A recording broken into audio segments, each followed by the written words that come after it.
Oh, I'm sorry. It's all right, old fella. Just closing up, fellas. I'll have some pie. Some of that pie. Guys, I'm sorry. We're close. I said, Coffee! The film opens on a long, unbroken 4-minute shot outside a roadside motel somewhere in the American Midwest. Two men, Leland, Stephen McHattie, and Billy, Greg Breik, emerge from their motel room with a hollow, sleepwalking calm. The kind of composure that only belongs to men who have grown numb to the worst of what they do.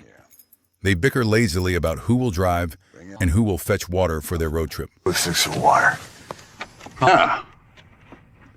Billy grabs a water jug and heads inside the front office to check them out. Inside, the camera reveals what Leland has already done. The front clerk and a maid lie slaughtered in pools of blood. Billy moves through the carnage without flinching, helping himself to sodas from the cooler like a man browsing a corner store. Then he hears a sound, a small girl, a guest child, cowering in the corner, whimpering in terror. Billy bends down and shushes her with a fake gentleness, as if to say everything is going to be all right. Then he raises his gun and shoots her at point-blank range.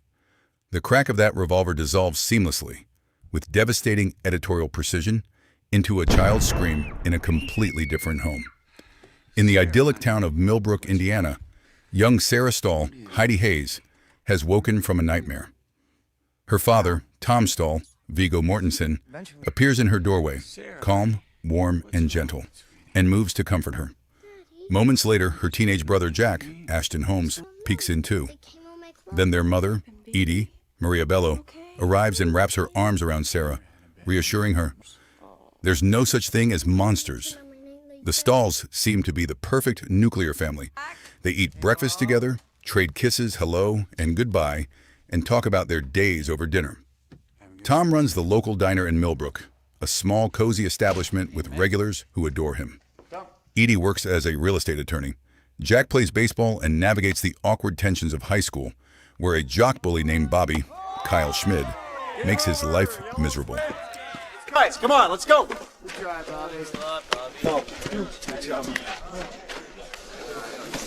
Hot shit, huh, Stahl? What? No, I don't. Superstar here. Little hero saves the day at the last minute. Just a game, okay? It's just stupid gym class. Gym class? Listen to this little faggot. Come on, chicken shit, let's do this! I mean, you win. You win, you win. You establish alpha male standing. God! Tom's pickup truck won't start. He fusses over it like a man with nothing more serious to worry about. Cronenberg gives us one glimpse beneath the wholesome surface. Tom and Edie still have fire in their marriage. One evening, when the kids are away, Edie stages a playful, tender fantasy, slipping into a cheerleader outfit to act out the teenage romance they never had. Afterward, they lie in bed talking about falling in love. Tom smiles and murmurs, "I'm the luckiest son of a bitch alive." Edie answers, "You are the best man I've ever known." It is a picture of perfection, and Cronenberg frames it with exactly the kind of beauty that makes a man with secrets most afraid to lose everything.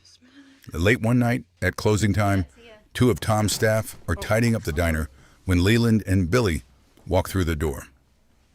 They are the same two killers from the motel, road-weary, dead-eyed, and now demanding food. Tom obliges them cautiously. There is a young couple in the diner, sharing a milkshake, oblivious. Then the killers reveal their true intent. Leland draws his weapon and turns it on one of Tom's waitresses, threatening to kill her. What happens next shocks everyone in that diner, and everyone watching the film. Tom moves with a speed and precision that has absolutely no place in the hands of a small-town diner owner. In one explosive sequence, he smashes a coffee pot directly into Leland's face, dives to the floor, grabs the fallen gun, and fires, killing Leland with a shot to the face. Billy draws his own weapon, but Tom shoots him in the chest as well. In the chaos, Leland, still barely alive, retrieves a Bowie knife from a leg holster and slashes at Tom, stabbing him in the foot. Tom finishes him off. The diner falls silent. Tom saved every single person in that room. The police arrive. The press arrive. By morning, Tom Stahl is a local hero. Television cameras descend on Millbrook. News vans park outside Tom's diner. Reporters describe him as a real American hero, and his face is broadcast across national media. The town embraces him. Neighbors cheer when he steps out of the hospital with his bandaged foot.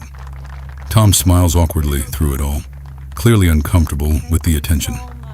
At school, Jack watches his father's story play out on screens across the country. The celebration of his father's violence makes an impression on him. A seed is quietly planted. Then a car arrives in Millbrook that doesn't belong.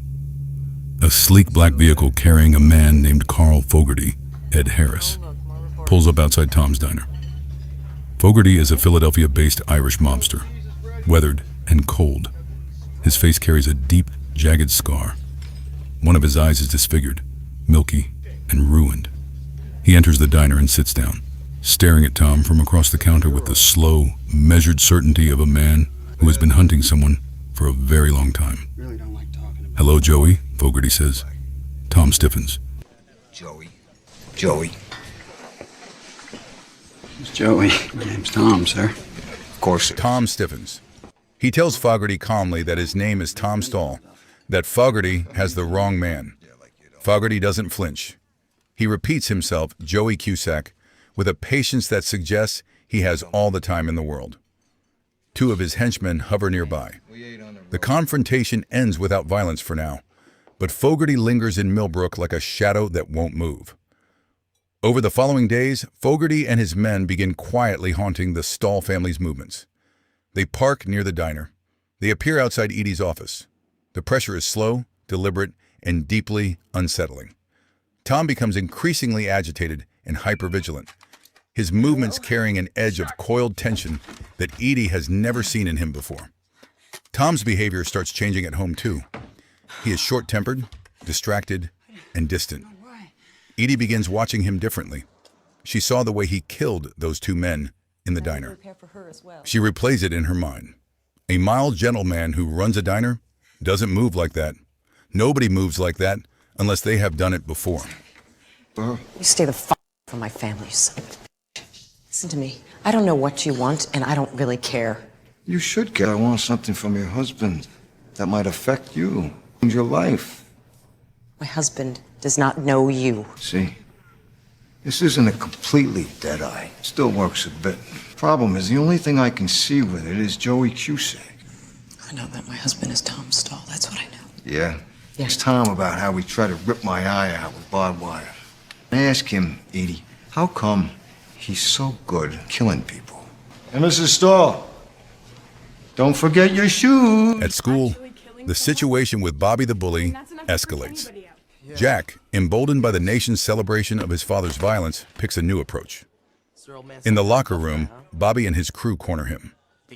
But rather than backing down, Jack snaps and launches himself at Bobby, delivering a savage, disproportionate beating that earns him an immediate suspension from school. You motherfucker! Son of a bitch! Come here! Are you laughing now, you motherfucking cocksucking piece? What the hell were you thinking? Tom and Edie bring him home. In the kitchen, Tom confronts his son. In this family, we do not solve our problems by hitting people. Jack turns on him. No, in this family, we shoot them. Tom, for the first time in the film, slaps his son hard across the face. The whole family freezes. The conversation is over. Jack storms out of the house in anger. He doesn't get far. Fogarty's men are waiting. They grab Jack and use him as a hostage, marching him back to the Stahl property. Fogarty himself steps out of his car and approaches the porch, where Tom stands holding a shotgun, framed against the house like a Western gunfighter defending his homestead. Fogarty is calm and precise. Tom, or Joey, must come with them to Philadelphia, willingly. That is the only option. In exchange, they will release Jack. Tom has no choice. He agrees. No! Don't make us hurt the kid, Joey. We just want you to come for a little trip with us down memory lane. Put the pop gun down. Come over and talk to us.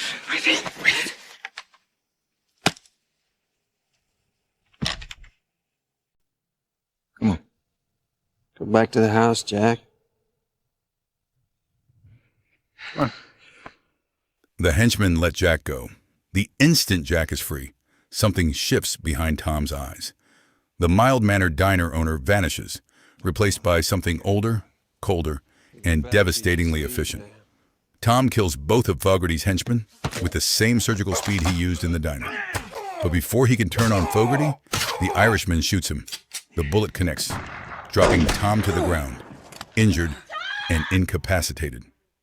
Fogarty stands over Tom, preparing to deliver the final shot. Tom, wounded, lying in the dirt, drops the last of his facade. "I should have killed you back in Philly," he says quietly. It is a confession, an admission that Fogarty was right all along. Fogarty almost smiles at that, savoring the vindication. He raises his weapon. A shotgun blast from behind him ends everything. Jack, standing at the edge of the yard, has fired the family's shotgun into Fogarty's back. Carl Fogarty crumples and dies in the Stahl family yard. Father and son stand together, drenched in blood, breathing hard. Tom is taken to the hospital. Edie comes to him there, and this time, she does not bring comfort. She sits across from him with red, cold eyes and tells him what she saw from the upstairs window. Not a husband defending his family, but a stranger, a killer, moving through two men like it was routine. "I saw you turn into Joey right before my eyes," she says. Tom does not deny it anymore. He tells her the truth. His real name is Joey Cusack. Years ago in Philadelphia, he was an enforcer for a mob operation run by his older brother, Richie Cusack. He was ruthless. He attacked a made man, Fogarty, gouging out his eye with barbed wire, breaking every rule in the criminal code. Knowing the consequences, he disappeared. He invented a new name, a new town, a new life. Tom Stahl was not a man. It was a costume he wore until he believed it himself. Edie asked, did he do it for money or for pleasure? His answer is chilling in its precision. Joey did, both. Tom Stahl didn't. He speaks of his two selves in the third person, as though they genuinely are different people. Edie cannot absorb this. She leaves the room and vomits in the hallway. Tom is eventually released from the hospital. At home, everything is fractured. The town's warmth has cooled. Jack won't look at his father. Jack. Edie moves around the house in a daze. Then Sheriff Sam, Peter McNeil, pays a visit. He is a longtime friend of the Stahls, but two violent incidents in short succession have made him suspicious. He sits across from Tom, quietly pressing, clearly sensing there is more to the story than a diner owner with good instincts. He doesn't accuse, but his concern is unmistakable. Edie steps in. She deflects Sam with practiced ease. "Sam, you've got too much time on your hands." Sam, unable to contradict her and at a loss for words as Edie breaks down into tears, leaves the house. Guess I'd be going. You folks give me a ring if you need anything. Anything at all. She has lied to protect her husband. She hates herself for it. Once Sam is gone, the fragile silence between Tom and Edie shatters. She pushes him away when he reaches for her. "Fuck you, Joey," she says. What follows is one of the film's most disturbing and complex scenes. A collision on the staircase that begins as a struggle, borders on assault, and transforms into rough, animalistic acts. Neither of them is fully who they thought they were anymore. When it ends, Edie pulls away and retreats upstairs, bruised and sobbing, alone in the dark. The tender cheerleader scene from early in the film feels like it happened in another lifetime. Days pass. The Stahl family continues to drift apart. Tom eats breakfast alone. Jack barely speaks to him. Edie goes through the motions of domestic life with hollow eyes. Then the phone rings. It is Richie Cusack, William Hurt, Tom's older brother, a Philadelphia crime boss who has seen the news and knows exactly who Tom Stahl is. Richie's voice is smooth and almost jovial on the surface, but the message underneath is iron hard. Joey needs to come home to Philadelphia. If he doesn't come voluntarily, Richie will send people to Millbrook to bring him. The choice is his to make, but the outcome is not. Tom tells Edie he has to go. They barely speak. She watches him pack. He leaves without resolution, without comfort, just the weight of a life he thought he had buried catching up to him all at once. Tom drives through the night to Philadelphia. He arrives at Richie's grand, almost castle-like estate, a monument to decades of criminal wealth. Inside, Richie greets him in a way that is bizarrely warm and deeply unsettling. He calls Joey Broheim and touches foreheads with him in a show of brotherly intimacy that has survived decades and murder and disappearance. Richie explains the situation with dark, almost casual regret. When Joey attacked Fogarty years ago and then vanished, the other Philadelphia mob factions saw it as weakness. They punished Richie for it, financially, politically, cutting off his advancement through the organization's ranks. Joey's escape cost Richie years of status and money. Tom tries to offer peace. He is calm, sincere, even apologetic. The Tom Stahl in him still reaching for a diplomatic solution. Richie shakes his head slowly. He signals his men to kill his brother. When Mom brought you home from the hospital, Richie says almost fondly, I tried to strangle you in the crib. Then she smacked me. He pauses. I should have tried harder. The room explodes into violence.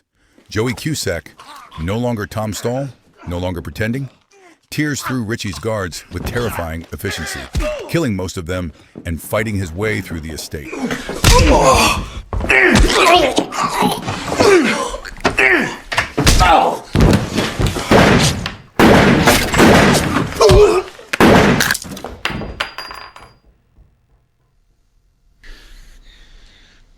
How do you f that up?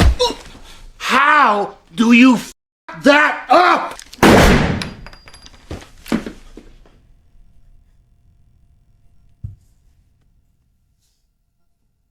What are you gonna do? Give him mouth to mouth? Did you see my brother? Leave this and let's just kill that little fuck!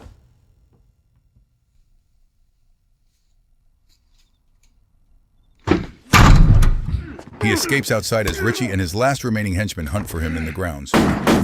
Joey kills the henchman, takes his gun, and circles back. Richie steps out of the house, and there is Joey, standing in front of him in the dark. Richie stares, genuinely stunned for the first and last time in his life. Jesus, Joey, he breathes.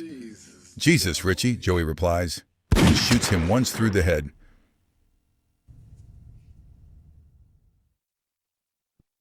Jesus, Richie. Tom, because he is Tom now again, or at least trying to be, walks down to the lake behind Richie's mansion. He does not use Richie's bathrooms, does not clean up in the house of a dead man. Instead, he strips to the waist and washes himself in the cold lake water, scrubbing away the blood, and throws the gun into the black water. It is a baptism of sorts, a ritual attempt to drown Joey Cusack one more time and restore the man named Tom Stahl. Whether it works is a question the film refuses to answer cleanly. Tom drives home through the night and arrives at the Stahl house the following evening. The house is lit warmly inside. He steps through the front door and stands in the entrance to the dining room. The family is already seated at the table, Edie, Jack, and Sarah. A dinner has been made. The silence is profound. Tom stands in the doorway, exhausted and blood-cleaned, carrying the whole weight of who he is. For a long, aching moment, nothing happens. Then young Sarah, the child who had nightmares at the start of the film, quietly gets up. She takes a plate from the cabinet, sets a place for her father at the table, and takes his hand. She walks him to his chair. Jack reaches across the table without a word and passes the meatloaf. Finally, Edie looks up at Tom. Their eyes meet across the table. She holds his gaze. He holds hers. The film ends not with reunion or forgiveness, just two people staring across a dinner table, trying to recognize each other. The American dream they built together has been stripped bare by violence, truth, and blood. It hasn't fully collapsed, but it's no longer a dream. Sarah's small act of setting that plate is the only warmth left, and they're all leaning toward it in the dark. If you made it this far, drop a comment below. What did that final look mean to you? Don't forget to like and share this video if you enjoyed the breakdown, and subscribe so you never miss our next recap.